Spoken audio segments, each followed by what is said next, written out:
Bonsoir, bienvenue et merci d'être avec nous ce soir dans ces nouveaux numéros de Qui dit vrai. C'est un plateau spécial que nous voulons organiser ce soir pour créer les débats, qui échoquent des idées de manière à ce qui jaillisse la lumière. Nous l'avons promis, nous voulons réaliser ça ce soir. Nous avons deux invités qui nous viennent de deux extrêmes tout à fait différents, de deux pôles différents, de la majorité comme de l'opposition, le décan qui constitue, qui sont sur la scène politique congolaise pour la démocratie au Congo. À ma gauche, M. Papi Ntamba, il est membre du PPRD, responsable de communication numérique pour le camp du chef de l'État. Bonsoir, M. Papi. Bonsoir, M. John. À ma droite, le président Daniel Mananteba, il est le premier secrétaire du Parti socialiste ici du Congo. Bonsoir, président Daniel. Bonsoir, John. Je commence d'abord par vous poser cette question. Vous avez été reçu par Tshisekedi. Et juste après cette réception, on ne vous voit plus à la télé. Quoi, c'était un mot d'ordre venant de lui ou c'est une discipline personnelle? Eh bien, d'abord, je vais reprendre ce que j'ai l'habitude de dire, John. Parce que lorsque vous parlez de mot d'ordre, ça c'est un mot qui me choque légèrement. Je ne suis ni de l'UDPS, ni tshisekidiste. Et en ce qui me concerne, dans mon combat politique, dans la lutte que je mène, je ne considère avoir à recevoir de mots d'ordre ou d'ordre tout court de personne. J'agis selon mes convictions et non pas selon les convictions des autres. Bon, pour ce qui est d'avoir été voir M. Etienne Tshisekedi, mais je crois que c'est tout à fait normal. Ça fait un bon moment que je vous dis qu'au Congo, il ne reste que deux vrais opposants. C'est Daniel Mananteba et Etienne Tshisekedi. Vous avez parlé de quoi? Mais c'était tout à fait normal, disais-je, lorsqu'il ne reste que deux seuls opposants, c'était tout à fait normal que l'un aille rendre visite à l'autre. C'était juste un échange de civilité. Et ensuite, j'avais dit aussi, lorsqu'on a eu ouï dire de ce qu'on appelle communément la majorité présidentielle populaire,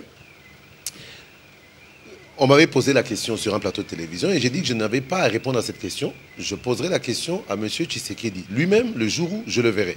Ça a été chose faite. Nous nous sommes vus pendant plus de 40 minutes. J'ai posé la question par rapport à cette majorité présidentielle populaire. Il m'y a répondu sans embâche. Et au sortir de cette audience, j'ai eu à faire une déclaration qui allait dans le sens que je considérais, moi, ne pas avoir parti lié ou ne rien avoir à faire avec cette fameuse majorité présidentielle populaire. Bon, je bute parfois sur les noms parce que il m'arrive d'oublier très souvent ce que ça veut dire. Je crois qu'on va organiser une émission spécialement pour parler de cette réception. Mais aujourd'hui, nous vous promettons un débat démocratique, républicain, comme vous l'avez dit très bien, aussi bien. Et sur la table de discussion, il sera question de parler de la situation sécuritaire à l'Est. Tous nous savons ce qui se passe dans la partie Est du pays. Et aussi, on aura abordé les questions liées au gouvernement Matata Ponyo, ses membres, sa vision. Et peut-être si le temps nous permet aussi, pourquoi pas, on parlera de la désignation du porte-parole de l'opposition politique congolaise. Je prends M. Papi Ntamba. Le gouvernement Matata Ponyo venait de prendre sa toute première décision, une décision qui a frappé le secteur des transports. Vous, personnellement, comment vous avez accueilli cette décision? Parce que les uns pensent que c'était impopulaire. Déjà, je voulais vous remercier pour la question et pour l'invitation. Avant de répondre à votre question, je souhaite de tout cœur à mon co-débatteur, M. Daniel Mananteba, qui est ici, qu'un jour, que le président de l'IDPS fasse aussi les déplacements délimités vers chez lui. Comme ce sont les deux seuls opposants, j'espère tout simplement qu'un jour, vous pourrez aussi les recevoir chez vous, parce que généralement, chez vous, ça ne se passe pas comme ça. Pour ce qui est de la question que vous venez de me poser, non. Le gouvernement Matata n'a pas pris de décision d'interdire les 207. Il y a eu une mauvaise interprétation qui a été faite par rapport au discours de politique générale du Premier ministre Matata à l'Assemblée nationale. Il a évoqué le cas des 207 comme étant devenu aujourd'hui un phénomène de société avec tous les dégâts que cela provoque au niveau de la ville, jusqu'au point qu'aujourd'hui, nous savons qu'on les appelle tous des esprits des morts. Alors, il a essayé de donner sa vision pour essayer d'éviter cela. Comment le gouvernement va prendre les taureaux par les cornes pour prendre ses responsabilités, non pas forcément dans le sens d'interdire, mais dans le sens de mettre des dispositions légales que ces 207 devaient être tenus de respecter. Pour éviter cela, et je pense que pour un gouvernement, pour un premier ministre, être porté à la tête d'un gouvernement et ne pas prendre à cœur un problème qui tue des Congolais, que les Congolais eux-mêmes appellent esprit de mort, je pense que ce serait quand même extrêmement grave. Maintenant, qu'est-ce qui a justifié la grève des transporteurs? Les transporteurs, c'était vendredi avant le lundi, la grève, ils avaient fait un communiqué. Dans leur communiqué, ils avaient donné les motifs de la grève. Vous pouvez le constater, la grève n'était pas seulement que pour les 207. C'était une grève générale de tous les transports publics. Et à ce que je sache, il n'y a aucun taxi ici à Kinshasa qui est comme un 207. Les combis ne sont pas des 207, mais ils ont tous grévé. Vous ne direz pas que c'est par solidarité, non. Dans leur communiqué, ils ont parlé de tracasseries policières. Maintenant, après, dans leurs commentaires, en termes de prévisions, ils ont tout simplement pensé qu'il y avait une interdiction des 207, ce qui n'était pas le cas. Maintenant, tout autour de cette affaire, effectivement, il y a des gens, comme nous avons l'habitude de le faire, et de le voir plutôt, qui ont essayé de faire une certaine exploitation dans la communication pour dénaturer les motifs réels, même c'est les journalistes. Une grève, c'est une mesure c'est un droit qui est garanti et protégé par la Constitution. Aujourd'hui, on ne peut pas empêcher à un corps de métier, à une organisation, d'exercer son droit de grève. Le plus important, c'est quoi? C'est que s'ils exercent ce droit de grève, quel est le contenu qu'on peut donner et quel genre de discussion qu'on peut essayer de dégager pour arriver à des conclusions qui soient l'émanation de l'accord entre le gouvernement et les partenaires sociaux. Et c'est ce qui a été fait. Je ne vois pas en quoi est-ce qu'on va essayer de mettre le gouvernement Matata sur les bandes accusées. Merci beaucoup, M. Papi Ntamba. Alors, Président Daniel Mananteba, je crois que vous avez suivi la réponse de M. Papi par rapport à la grève des transporteurs. Vous soutenez que Matata Ponyo avait frappé ces secteurs de transporteurs, ce qui a occasionné ces mouvements de grève des chauffeurs, des conducteurs des 207 surtout à Kinshasa. Mais au départ, déjà, j'ai suivi mon ami et frère, Papi Tamba, dire qu'il y a eu une mauvaise interprétation des propos du Premier ministre. Donc, je crois qu'on doit comprendre par là que le Premier ministre a été incapable de s'exprimer distinctement. Il a été incapable de s'exprimer de sorte d'être compris. C'est quand même aussi quelque chose d'assez grave lorsqu'on doit conduire aux destinées de tout un pays. L'incapacité de communiquer. Deuxièmement, par rapport à ces 207, eh bien, moi, en ce qui me concerne, je me dis que ce gouvernement-là qu'on vient de nous mettre en place s'est comporté, et ce sera le cas régulièrement, je préviens déjà les Congolais, ce sera le cas régulièrement. Le gouvernement aura tendance très souvent à se comporter, permettez-moi de le dire en lingala, pour qu'une plus large opinion le comprenne, le gouvernement doit se comporter le rôle à moi, nous, à Koufeli Tata, jeudi. Azan est le côté na poche. Mais à téléméli, papa qui va papa Kouloutou, banoko, banani, que samedi, bembezo, bimatron, kunda papa samedi.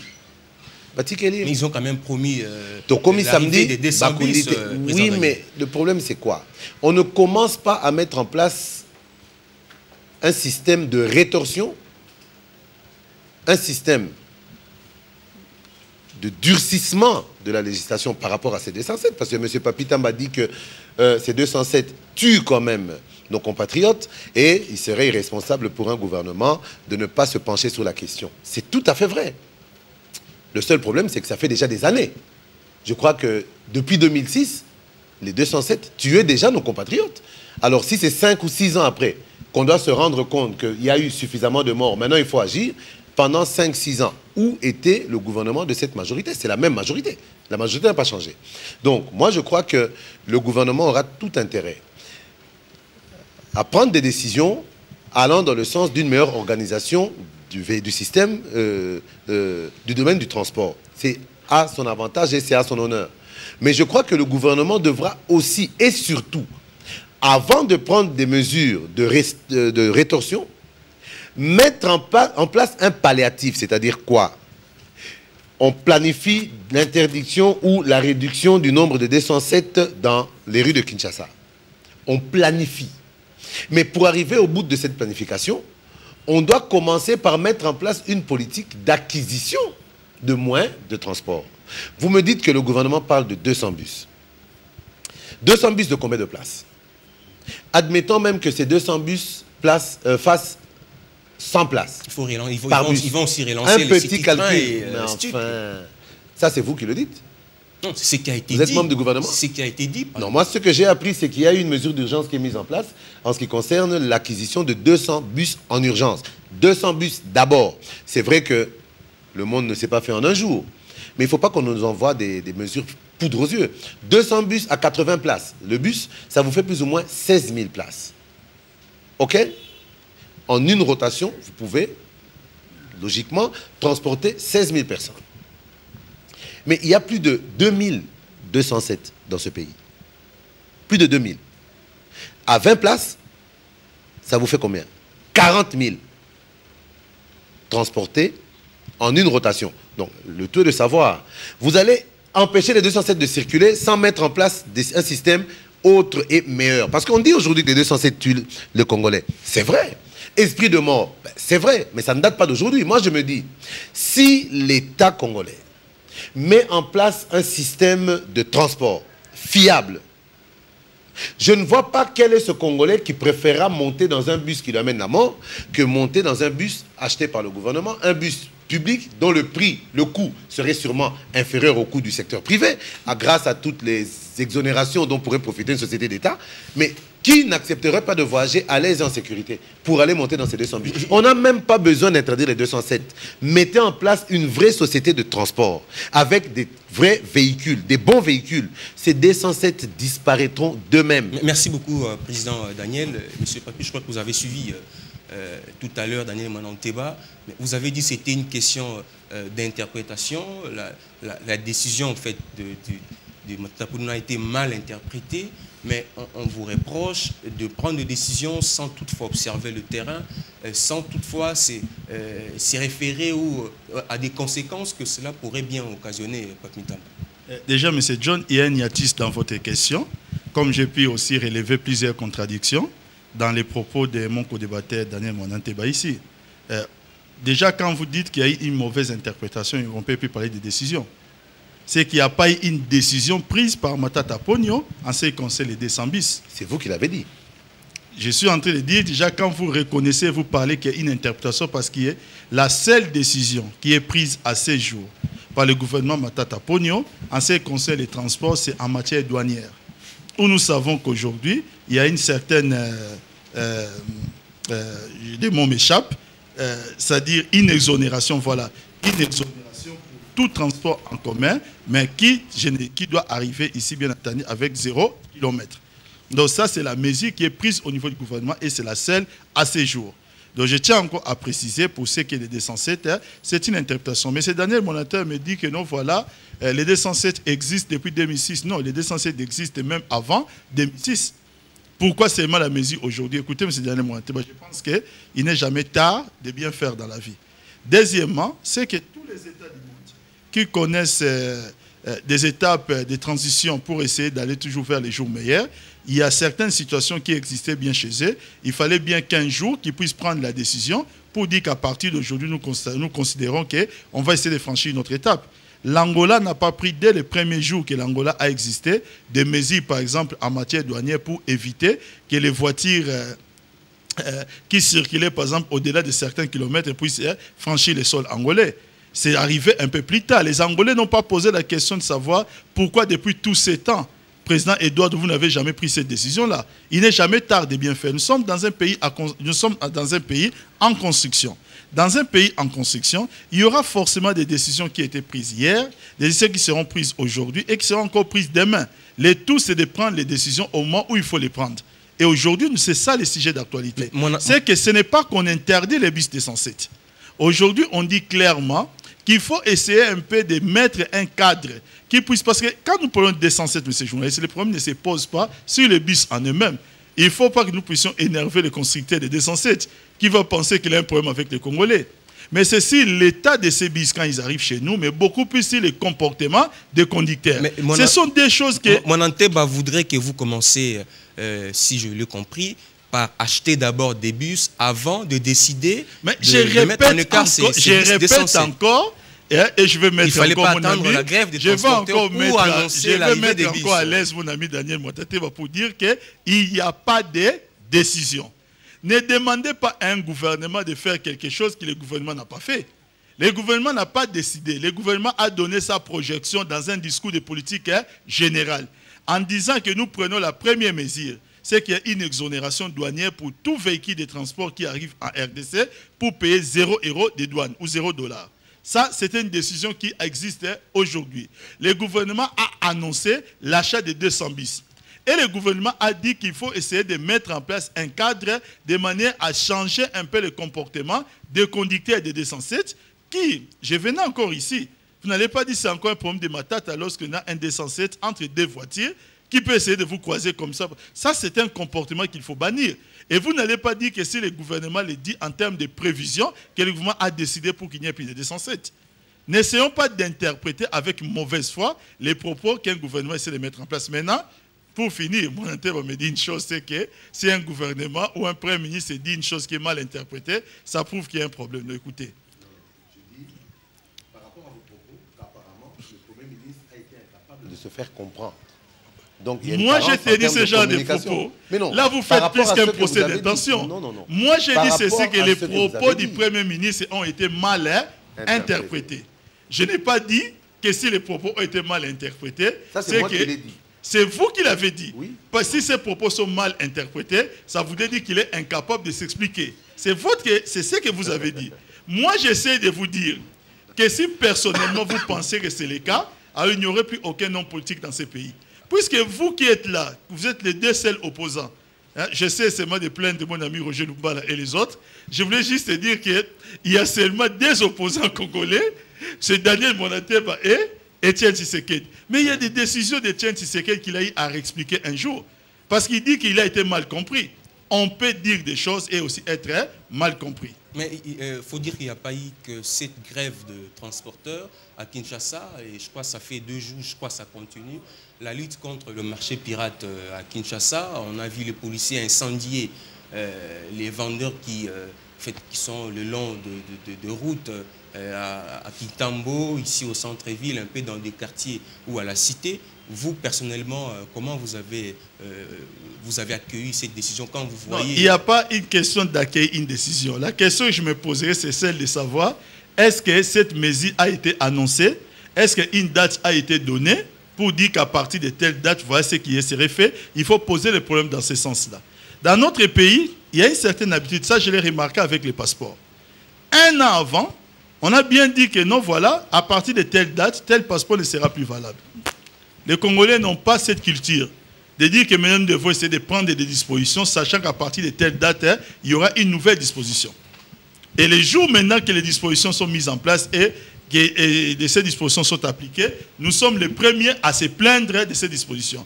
Je pense que la mesure d'incendier ou d'essayer un peu de mettre de l'ordre dans la voie publique par rapport à ces commerçants qui essaient un peu de déborder jusqu'à la voie publique alors qu'ils n'ont pas droit, cette mesure a été annoncée depuis longtemps. Alors, Président Daniel Monateba, il est vrai que l'idée d'assainir la ville doit être louable, mais est-ce que la manière dans laquelle les policiers sont en train de le faire pouvait bien donner encore du sens à cette mesure qui voudrait la ville de Kinshasa? Ben, moi, le constat que je fais, hein, John, c'est que mon ami et frère Papi Tamba, de la majorité présidentielle, c'est-à-dire membre du PPRD, face à Daniel Monateba, l'un des 2 seuls leaders de l'opposition qui reste, je le dis et je le reconfirme. Je ne dis pas qu'il n'y a pas d'autres opposants, mais les vrais leaders, il n'y en a que 2, c'est Daniel Monateba et Etienne Tshisekedi. Je le dis et je le répète. Mais je disais par rapport à cette mesure, ce qui me touche et qui me fait très mal, et je ne sais pas si M. Tamba a conscience de la portée des propos qu'on tient sur ce plateau, et je ne sais pas s'il a conscience de la façon dont ces propos sont perçus par la population. Que se passe-t-il? On parle aujourd'hui de la mesure d'assainissement des rues de Kinshasa. Mais soyons sérieux. Vous vous rendrez compte que parmi ces petits vendeurs-là, il y a une grande partie aussi d'intellectuels qui n'ont pas trouvé un travail adéquat et qui ont dû se lancer dans la politique de la débrouillardise. Vous interdisez ces marchés pirates. je ne suis pas contre la mesure dans le cadre d'un meilleur assainissement de la ville et d'un meilleur encadrement du commerce dans ce pays. Mais on peut être un politique et garder un cœur. Je crois que cette majorité qui a aussi facile à détruire les commerces d'une grande partie de personnes qui n'ont que ça pour vivre. Ces vieilles mamans qui n'a que cette petite table-là sur laquelle elle peut vendre un bien. Moi, je ne suis pas d'accord, parce que quand vous passez en voiture, ça vous gêne aussi parfois.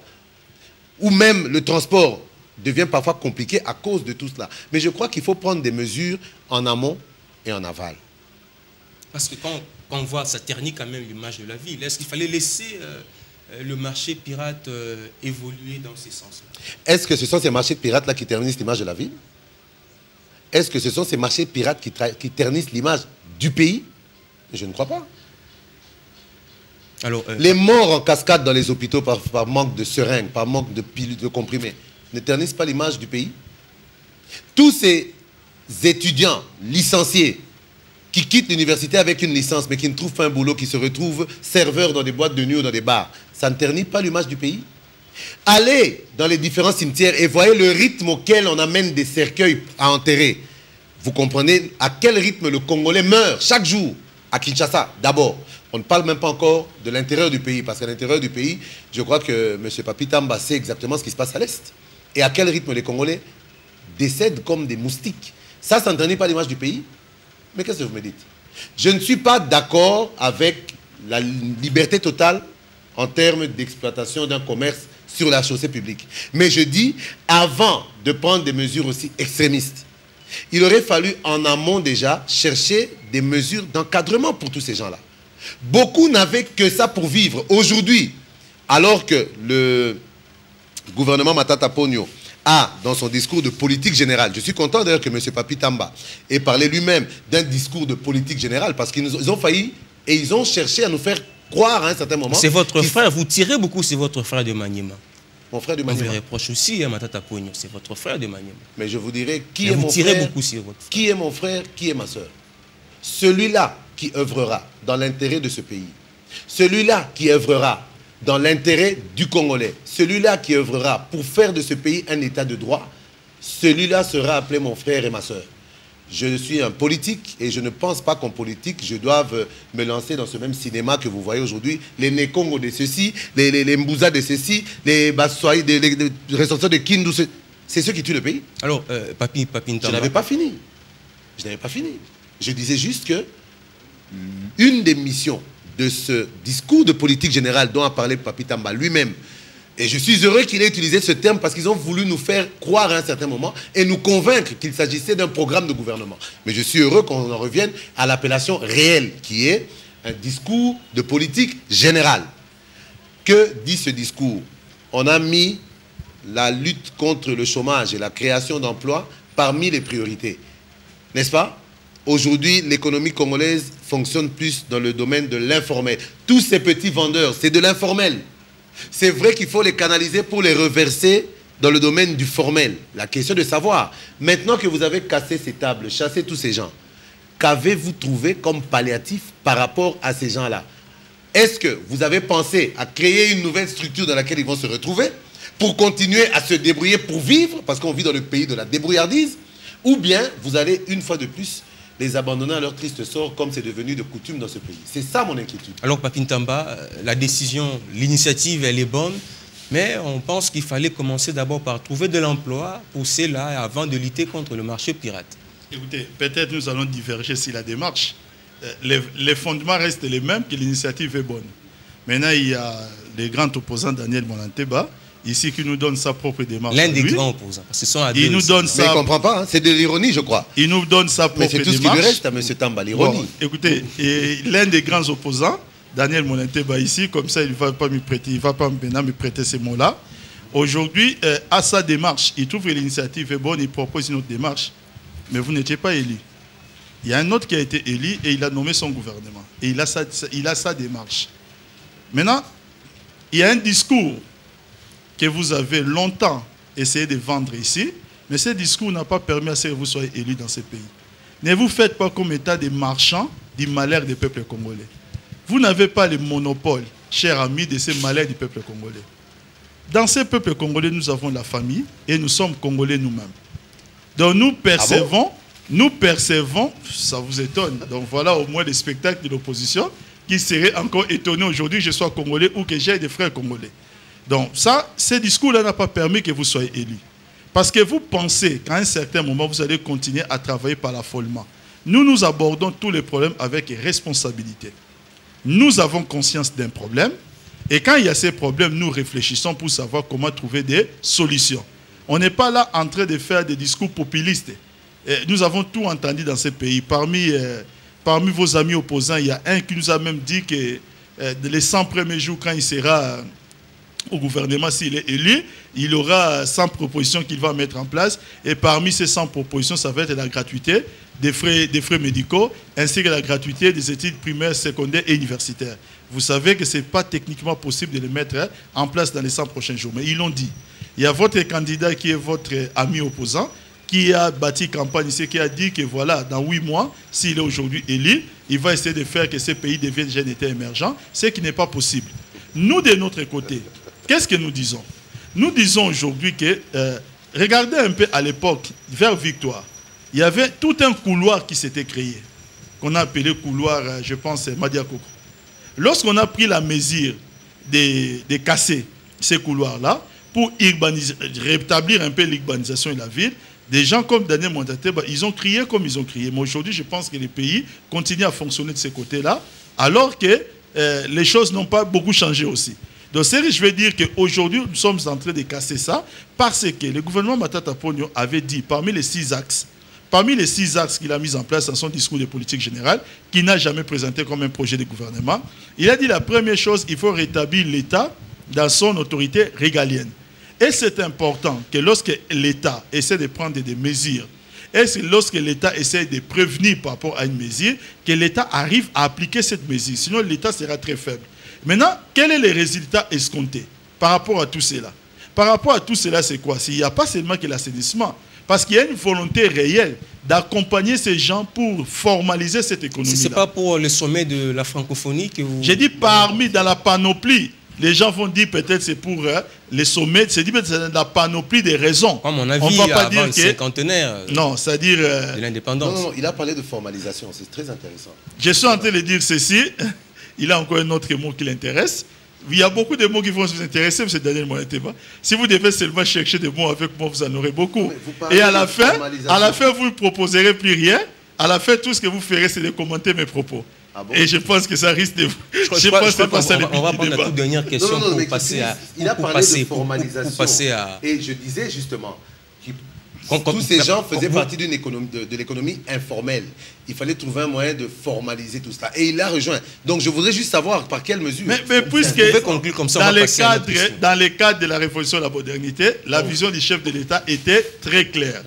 Pour rendre l'économie formelle, de cette économie-là informelle, il faut essayer maintenant de développer des microcrédits, bien entendu, par la création d'une banque de financement des microcrédits pour permettre à ces gens aujourd'hui qui sont dans l'économie informelle, en leur demandant des engagements, de formaliser leur économie et en bénéficiant des crédits de la part de l'État, de la banque qui sera mise en place pour maintenant booster notre économie. Voilà ce que le chef de l'État a prévu en dehors de l'habitat, en dehors de la fonction publique. Il y a un certain nombre de choses. Je ne vais pas aujourd'hui expliquer la révolution de la modernité que nous avons expliqué pendant la campagne. Je crois que si vous avez une réaction à faire, on va passer à notre question.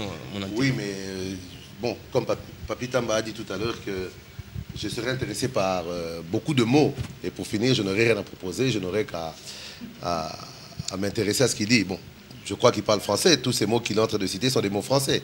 Je ne pense pas, à moins de me tromper, je ne pense pas que je puisse recevoir sur ce plateau des cours de français ou des cours explicatifs sur des formules françaises. En fait, ce que je veux chercher à savoir, moi, c'est par rapport à ce beau français que Papi Tamba parle à la merveille, les répercussions sur la vie, le vécu quotidien des populations. Quel est-il? Zéro.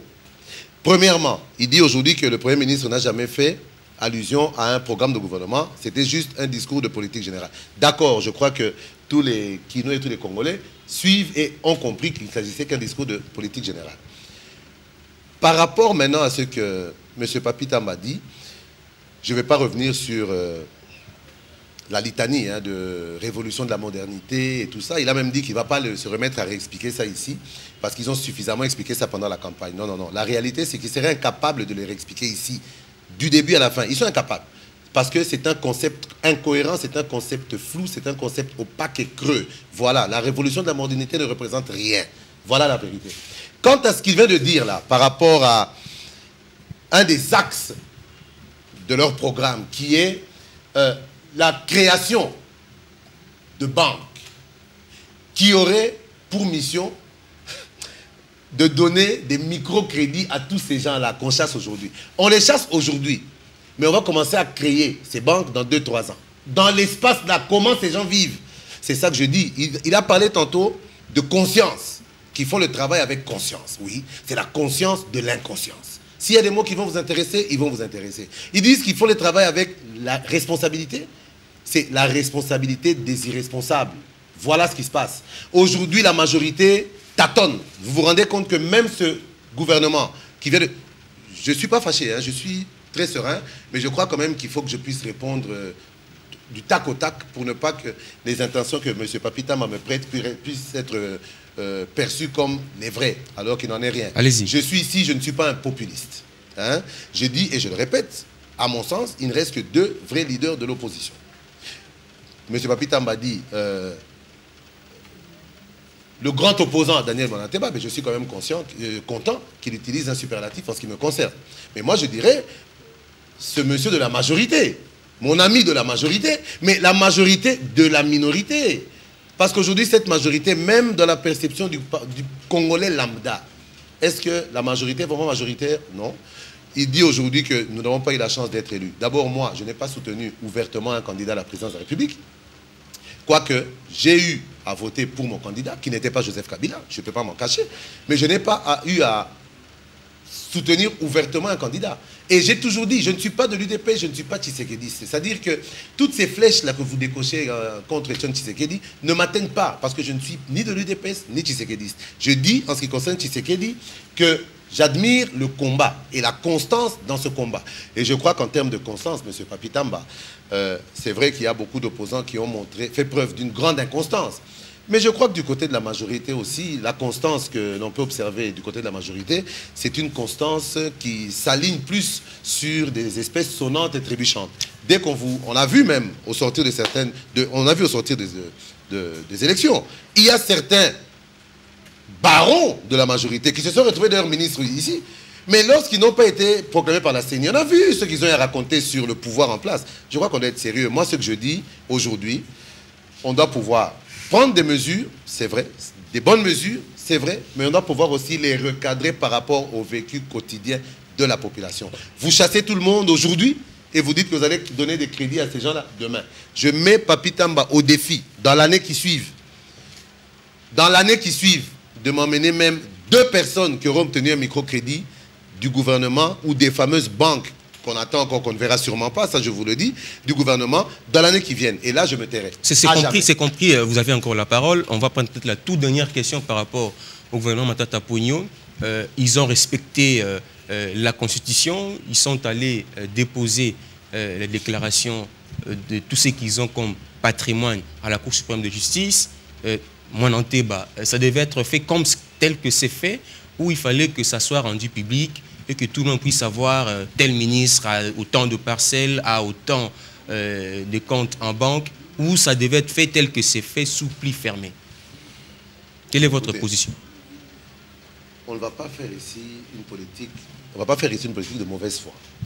Dans tous les pays du monde où cette mesure est prise, il est dans les us et coutumes de ces différents pays que lors du dépôt de la déclaration des biens, par les membres du gouvernement ou par toute autorité au sommet de l'État, ça ne puisse pas être rendu public. Sinon, ça irait même à l'encontre de l'une des libertés des personnes, c'est-à-dire le respect de la vie privée. Hein? On ne peut pas dire une chose et son contraire.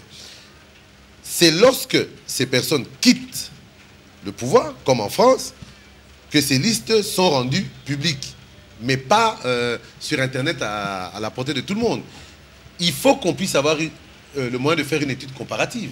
Combien de biens avaient ces gens en entrant au pouvoir et combien en ont-ils en quittant le pouvoir? Donc, entre ces deux étapes-là, vous êtes d'accord avec moi qu'il faudra quand même qu'on ouvre l'enveloppe pour savoir ce qu'ils avaient et ce qu'ils avaient après. Mais si ce qu'ils avaient au départ cadre avec ce qu'ils auront en quittant le pouvoir, pourquoi rendre ça public puisqu'il n'y a pas eu cas de fraude? Mais lorsque vous vous rendez compte que dans l'exercice de leurs fonctions, et ça sera sûrement le cas, hein, je n'en doute pas un seul instant, et comme je sais que ce gouvernement n'a pas une très longue vie, parce qu'il y aura sûrement des remaniements, je ne dis pas que Matata partira, mais il y aura sûrement Matata 1, comme il y a maintenant, puis il y aura 2, 3, 4, 5, parce que à force de tâtonner, il faudra qu'on change pour rassurer tout le monde. Eh bien, je pense que certains ministres seront pris la main dans le sac. Le problème n'est pas de savoir déclarer les biens, parce qu'on a vu beaucoup d'autres ont eu à le faire avant.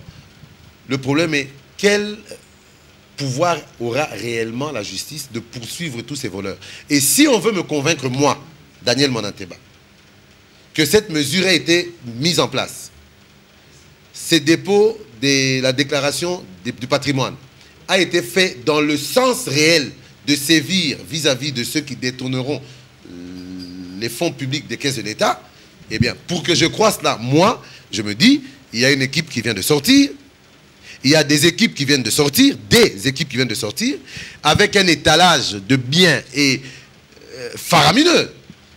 Vous comprenez? Il y a des gens pour lesquels on n'a pas à se demander est-ce qu'il a volé. On sait qu'ils ont volé. Il y a un étalage indécent d'immeubles, de biens détournés des caisses de l'État. Eh bien, qu'on commence d'abord par arrêter cela à partir d'une enquête sérieuse. Une fois qu'on aura pu arrêter tous ces gens-là, là, je croirais maintenant que ceux qui viennent pourront aussi être arrêtés en cas de détournement. Si ce n'est pas le cas pour ceux-là, mais pourquoi arrêteront-on les nouveaux alors que les autres qui ont fait pire n'ont pas eu de sanctions? Alors, Papi Monanteba, Papi Ntamba, je crois que vous avez suivi Monanteba par rapport aux déclarations de patrimoine des membres du gouvernement. On dit que ça doit être un exercice qui doit être fait en amont et en aval pour que la transparence et la bonne gouvernance soient garanties et assurées à travers cet exercice. Vous, personnellement, que pensez-vous? Vous avez quelle position par rapport à cette question? Je crois qu'il y a des choses à dire par rapport à cela.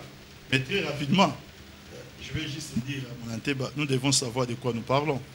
Lorsqu'on parle d'une mesure immédiate et qu'on me pose des questions des perspectives d'un programme, je répondrai aux des questions. Je ne veux pas éluder une question pour ne pas répondre à l'autre. Nous devons savoir de quoi nous parlons. Ça, je parle par rapport aux mesures de casser les marchés. Maintenant, par rapport à la question, c'est très important que nous puissions comprendre une chose, c'est que cette mesure ne constitue pas un faisceau ou une présomption de culpabilité des gens qui vont au gouvernement. Nous ne devons pas les percevoir de cette manière-là. Parce que rien... Je vais vous dire une chose. Vous êtes ministre aujourd'hui. Vous avez une maison. Vous sortez du gouvernement, vous avez 5 maisons. Vous allez être choqué par rapport à ce que je vais vous dire, mais ça ne constitue pas une infraction. L'infraction serait, si on arrive à démontrer que vous avez obtenu 4 maisons supérieures par rapport maintenant où il y a eu des malversations, où il y a eu des détournements, et cela ne peut être démontré que par la justice si la base d'une enquête sérieuse, et là je suis d'accord avec Monanteba, où nous devons tous concourir et chercher l'indépendance de la magistrature qui doit continuer à se construire dans ce pays. Pour une fois. Donc il ne faut pas... Pour une fois, vous êtes d'accord? Non. Je suis... Pas tout à fait, parce qu'il a dit quelque chose d'assez saugrenu, à laquelle je suis en train de dire ceci, que lorsque cette disposition, qui est une disposition constitutionnelle, est mise en place et lorsqu'elle est appliquée, nous ne pouvons que les saluer en tant que des Congolais. Cela peut être considéré comme étant une sorte de garde-fou, une sorte d'avertissement, pour que les gens qui entrent en fonction, aux fonctions de l'État, sachent tout simplement que vous êtes au sommet de l'État, dans les portefeuilles des différents ministères, et vous devez savoir que nous savons ce que vous avez, et nous vous tenons à l'œil pour que vous puissiez travailler en marge, c'est-à-dire que vous ne puissiez pas vous mêler dans la corruption et dans certains antivaleurs que nous dénonçons. Mais cela ne constituerait pas, parce que je vais vous dire une chose, un ministre a par exemple le droit de jouer au loto, il peut le faire. Et si un ministre aujourd'hui gagne au loto et qu'à la sortie du gouvernement, il s'est acquis par exemple un complexe hôtelier. On va essayer de mener l'enquête, mais si on arrive à démontrer que c'était les fonds qui venaient de l'auto, ce n'est pas une infraction. Nous ne devons pas comprendre cela dans ce sens-là. Donc voilà, d'abord, ça c'était un point important que les Congolais devraient au moins savoir. Et sous d'autres cieux, les problèmes n'est pas aussi médiatisé comme on essaye de les présenter ici. Non. Vous savez, les problèmes congolais, c'est de penser que quand certaines choses se passent en RDC, cela veut dire que ça devait être une innovation congolaise. Non.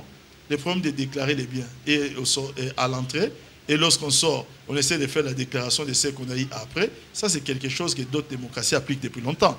Ce n'est pas quelque chose qui doit maintenant constituer des débats comme si on vivait dans un monde qui est totalement à part, où nous sommes en train d'inventer la roue. Non. Alors avec votre autorisation, on va passer à une autre question importante. Je peux réagir. La situation, c'est qu'on par rapport à ce qu'on a demandé aussi à réagir. On n'a plus de temps. Non, c'est important. 30 secondes, parce que Papi Tamba a dit... 10 secondes. Ok, 10 secondes. Papi Tamba a dit tout à l'heure que si un ministre entre au gouvernement avec une maison et qu'il ressort avec 4 maisons, ce n'est pas une infraction.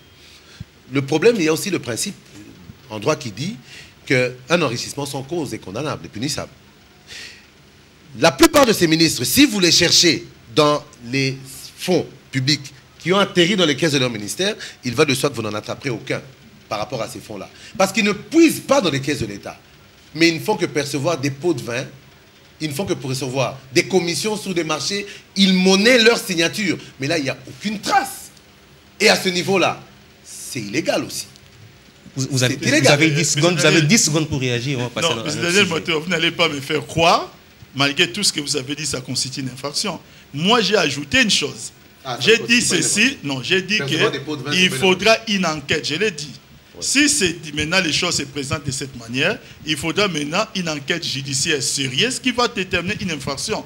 On ne va pas dire lorsque l'infraction n'est pas constituée, c'est tout de même une infraction. Nous n'allons pas commencer à déterminer chez nous ici, sur les plateaux, qu'est-ce qui a matière à être une infraction ou pas. Non. Il faut que la justice maintenant fasse son travail d'enquêter et ne vous en faites pas. Vous parlez des pots de vin, vous parlez de certaines choses. Mais il y a bien d'autres États.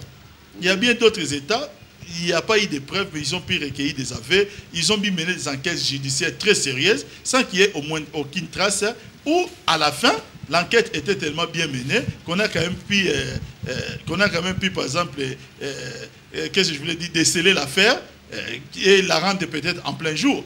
Donc ça pouvait exister. C'est pourquoi je vous dis que nous devons concourir. C'est ce que je suis en train de dire. Là, je suis d'accord avec vous. C'est que nous devons tous essayer de militer pour une indépendance de la justice dans notre pays, que la justice soit dotée de vrais moyens, que nous puissions avoir des magistrats qui sont formés, des enquêteurs qui soient bien formés, et pourquoi pas commencer déjà à penser à la mise en place, par exemple, du pôle financier dans notre pays. Alors, ça, ce sont des choses que nous pourrions commencer, qui peuvent maintenant constituer l'objet des grandes réflexions. Avec votre autorisation, on va passer à un autre sujet. La situation sécuritaire est dans la partie est du pays. Nous ne savons pas ce qui se passe réellement. Est-ce une guerre? Est-ce une désertion au sein du rang des FARDC? Sinon, les humanitaires parlent même de la belligérance avec des conséquences réelles. Papi Tamba, vous avez quelle perception quant à la situation sécuritaire dans la partie est du pays? La perception que j'ai, c'est que nous sommes devant un phénomène très grave parce que, qu'on le veuille ou pas, il y a crépitement des balles, il y a des morts, et ce sont des Congolais qui meurent. Donc nous sommes devant un fait très grave. Maintenant, nous n'allons pas nous lancer dans la polémique de savoir comment nous allons la définir. Il n'y a pas meilleure victime de l'histoire de l'Est que les Congolais lui-même. Ce ne sont pas les ONG qui veulent faire un fonds de commerce autour de ces sujets, qui vont donner maintenant aux Congolais des larmes dans leurs yeux. Nous avons nos larmes pour pleurer nos propres victimes. Et nous pouvons, nous Congolais maintenant, et en cette matière, je pense qu'il y a lieu que nous, du pouvoir inscrire l'opposition, nous puissions un peu casser les murs de clivage pour maintenant parler tout simplement en tant que Congolais, pour nous maintenant réfléchir en profondeur comment nous devons faire pour qu'il n'y ait plus ce genre de situation. Il y a un cas de désertion que nous connaissons. Nous avons déjà eu l'occasion d'expliquer à plusieurs reprises ces problèmes-là, pour les 12% des éléments qui étaient à l'époque avec Bosco Tangana, qui ont réintégré les forces de l'armée, que ces 12% se sont retranchés derrière lui. On parle aujourd'hui de M23 et on parle aujourd'hui d'un possible lien entre ces M23 et puis les FDLR. Tout cela, nous devons les mettre dans les mêmes sacs en encourageant nos forces armées qui sont en train de faire un travail remarquable. Nous savons aujourd'hui que ces éléments sont maintenant retranchés dans les collines qui sont à 2 km, dans une distance de 2 km avec la frontière rwandaise. D'aujourd'hui, nous sommes en train de gagner du terrain et je pense que nous sommes en train de négocier les derniers virages. Soutenons seulement nos FARDC, encourageons-les pour qu'ils puissent au moins rétablir la paix dans cette zone de combat. Denis Mwananteba, vous avez quelle perception de la situation sécuritaire dans la partie est du pays? Écoutez, en ce qui concerne nos forces armées, je ne peux que les encourager dans cette noble mission qui était celle de la défense du territoire national. J'encourage vraiment nos militaires et toutes mes prières les accompagnent. Tout ce que j'espère seulement, c'est que tous ces militaires et ces soldats que nous sommes en train de perdre au front ne seront pas encore des vies sacrifiées pour rien. Bon, par rapport à ce que disait M. Papi Tamba tout à l'heure, concernant la guerre à l'Est, il a dit quelque chose de très important. Il serait temps pour une fois que l'opposition et la majorité puissent briser ce clivage-là et parler le même langage. Mais cela fait des années que l'opposition a toujours demandé, parmi les ténors de l'opposition, dont je fais partie, nous avons toujours demandé qu'on puisse rendre justice, que justice soit faite. Ça fait des années qu'on demandait à ce que toutes les personnes impliquées dans ces massacres, dans ces tueries à l'Est, puissent être arrêtées et jugées. Mais à l'époque, la majorité nous avait répondu que ça ne pouvait pas être le cas au nom de la paix. Ben, aujourd'hui, je suis quand même content. Après, je ne sais combien de morts que la majorité nous rejoint aujourd'hui. Mais c'est facile aujourd'hui de dire, parlons le même langage, ceci, cela. Et c'est encore plus facile, et je trouve quand même que ce sont des propos graves, lorsque M. Papita m'a dit que ces ONG qui veulent faire de la Cité des Morts à l'est du pays un fonds de commerce, personne ne peut mieux pleurer les Congolais que le Congolais lui-même. Mais le problème, c'est celui-là, justement. Face à tous ces morts à l'Est, on parle de plus de 6 millions de morts. C'est pire même, 5, 6, 7 fois plus que le génocide rwandais. Mais à l'Est, là-bas, les autorités congolaises et les Congolais eux-mêmes, qu'est-ce qu'elles ont fait? À part pleurer. Mais pleurer, ça ne change rien. On pleure nos morts, oui, on pleure nos morts. On massacre à l'Est, le gouvernement et la population congolaise pleurent les morts de l'Est. Et après, aujourd'hui, je crois que la décision qui a été prise par le gouvernement, bien que j'ai l'impression que ces fameuses organisations internationales que vilipende M. Papi Tamba ont influencé largement ce gouvernement à prendre cette décision-là, parce que trop c'est trop. J'espère que cette fois-ci, on ira vraiment jusqu'au bout de cette logique et que, quelle que soit la méthode, l'État doit vraiment retrouver son autorité sur toute la République congolaise, la République démocratique du Congo. Juste un petit point en passant, pour essayer de remettre certains points sur certains i. John, je suis de l'opposition, c'est vrai. Il m'arrive très souvent d'être aussi assez hargneux, parce que c'est vrai que le comportement de nos amis de la majorité parfois révolte. Et il y a des choses face auxquelles on ne peut pas rester insensible. Mais contrairement à ce que pensent d'aucuns, en particulier Papi Tamba, parce qu'il a fait une diatribe tout à l'heure quant au fait qu'on n'a pas été élu. Bon, je n'ai pas voulu m'y attarder parce que je trouvais que ça n'en valait pas la peine. Mais je dis juste aujourd'hui que l'opposition que je fais, moi, c'est une opposition de conviction. Mais je dis toujours, c'est une opposition de dénonciation. Et c'est ça qui vous gêne. Je vous comprends, parce que ça vous fait mal, mais ce n'est pas de ma faute. C'est la faute aux vérités que je dis, ce qui vous blesse. Mais je veux aussi pouvoir faire une opposition de proposition. Raison pour laquelle je vais accompagner ce gouvernement tout au long de sa vie. Je ne le lâcherai pas. Je ferai des critiques, je dénoncerai et je ferai des contre-propositions. Parce qu'aujourd'hui, que ce soit la majorité ou l'opposition, personne n'a intérêt à voir demain le pays sombrer. Convaincu que je suis, moi, que nous aurons, nous de l'opposition, à gérer ce pays demain. Et les lendemains pourront être peut-être très brefs. Mais on doit pouvoir trouver aussi un pays en état d'être géré. Nous n'avons pas besoin de trouver un champ de ruines pour pouvoir dire après, nous avions raison parce qu'on avait dit ça, voilà, ils n'ont pas fait. Et après, lorsqu'on va gérer, on aura la tâche plus difficile. Alors, on ne va pas vous aider, mais on critiquera, on proposera, et ça sera à vous de tenir compte de nos propositions. Si ce n'est pas le cas, vous me trouverez toujours sur votre chemin. On va prendre peut-être la toute dernière question. Vous savez que Kigali et Kinshasa venaient de signer encore un autre accord, cette fois-là pour relancer la traque de FDLR. C'était à l'issue de la 5e session de la commission mixte tenu, je crois, les 18 au 20 mai dernier à Kigali. On n'a pas discuté du cas Bosco Tanganda, on n'a pas discuté du cas Nkunda Batouari et le reste. Pensez-vous que la RDC devrait se retrouver à Kigali dans ces assises-là pour parler que du Rwanda, des intérêts du Rwanda, et oublier les leurs quand l'Est de la RDC est à 100, s'il faut le dire ainsi. Monsieur John, à vous entendre parler, votre question me rappelle un peu certains propos que nous avons l'habitude d'écouter sur les nets. Non, on n'est pas dans une supercherie, on est dans la vie réelle.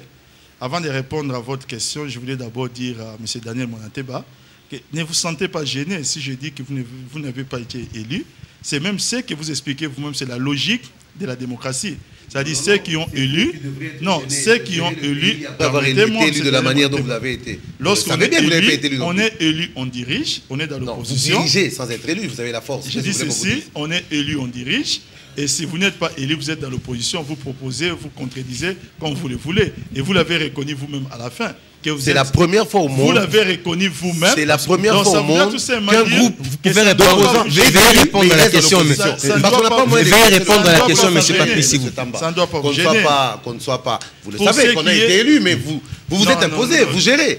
On a été élu et on reste dans l'opposition. Veuillez répondre à la question. En fin mai 2012, vous n'allez pas toujours continuer à tenir ces propos. Ah bon? Vous devez quand même en fin mai 2012 comprendre que ces propos.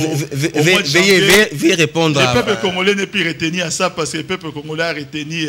6 mois après les élections, 6 mois seulement après les élections, vous maintenez ce discours. Mais vous qui aujourd'hui, 15 ans après, êtes capable de gérer ce pays correctement, vous continuez à vous focaliser sur Mobutu avait fait, Mobutu avait fait. Vous oubliez 15 ans. Permettez-moi de vous retirer la parole. Permettez-moi de vous retirer la parole. Papi Tamba, j'avais posé une question. Quel est l'intérêt de l'RDC dans cette 5e session?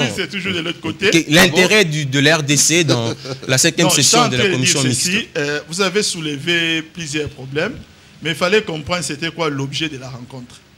Ne présentez pas les problèmes de la traque des FDLR comme étant un nouveau problème. Nous sommes dans l'action continue depuis l'opération Imojaweto qui a fait ses preuves par rapport à la paix que nous avons obtenue depuis 2009 dans ces coins. Il n'y aurait pas cette situation de désertion. On n'allait pas connaître encore la situation que nous connaissons aujourd'hui grâce effectivement à cette opération de Imojaweto qui a été accompagnée par l'opération Kimia. L'opération Kimia, la réunion où le sommet s'est tenu ici en RDC et c'était à Matadi. On nous a envoyé le chef d'état-major général rwandais, James Kabarebe, et vous savez comment les gens ont crié. C'est tout à fait normal qu'après les prochains sommets se tiennent au Rwanda. Ce n'est pas un problème que nous ne devons pas être retenus dans ce genre de considérations secondaires. Nous sommes dans l'action continue.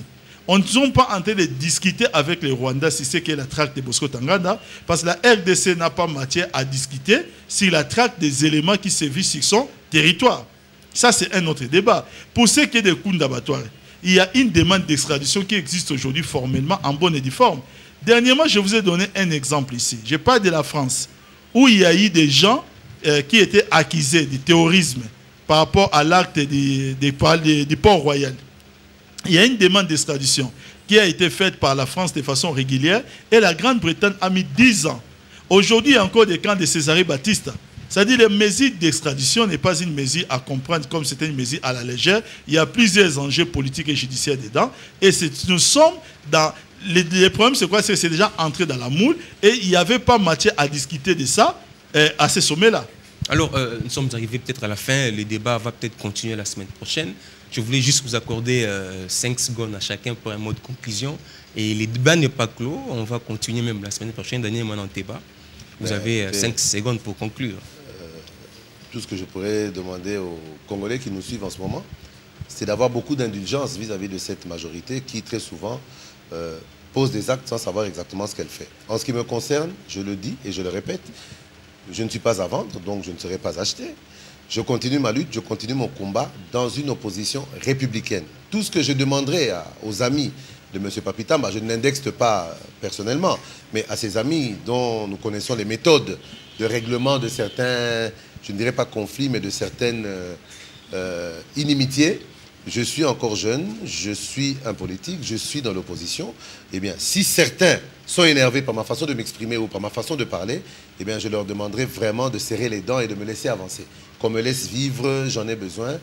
Les menaces, maintenant, ça suffit. J'ai fait 2 semaines sans apparaître pour essayer de réfléchir à ce que j'allais faire à l'avenir. Eh bien, aujourd'hui, c'est ma rentrée politique. J'ai pris ma décision de ce que je vais faire. Et ma décision est que je ne changerai pas ma façon de vivre, je ne changerai pas mon combat. Je continue envers et contre tout. Papi Tamba, votre conclusion dans 5 secondes parce qu'on est... Non, dans 5 secondes, je souhaiterais tout simplement M. Daniel Monanteba et je demande à Coulée Télévision de prêter ses caméras, de me dire le jour qu'il recevra Etienne Tshisekedi chez lui. Alors nous sommes arrivés à la fin. Je crois que Daniel va répondre prochainement. Merci à l'équipe technique qui nous a accompagnés ce soir. Chiga à la réalisation, King Kaboya, Belotin Kadi, Moscou Kabongo. Je vous remercie aussi d'avoir répondu à cette invitation. Le débat n'est pas terminé. On va encore le continuer. La seconde partie, peut-être la semaine prochaine. Restez branchés à Couleur Télévision. Au revoir. Au revoir. Merci pour l'invitation. Au revoir. Papi.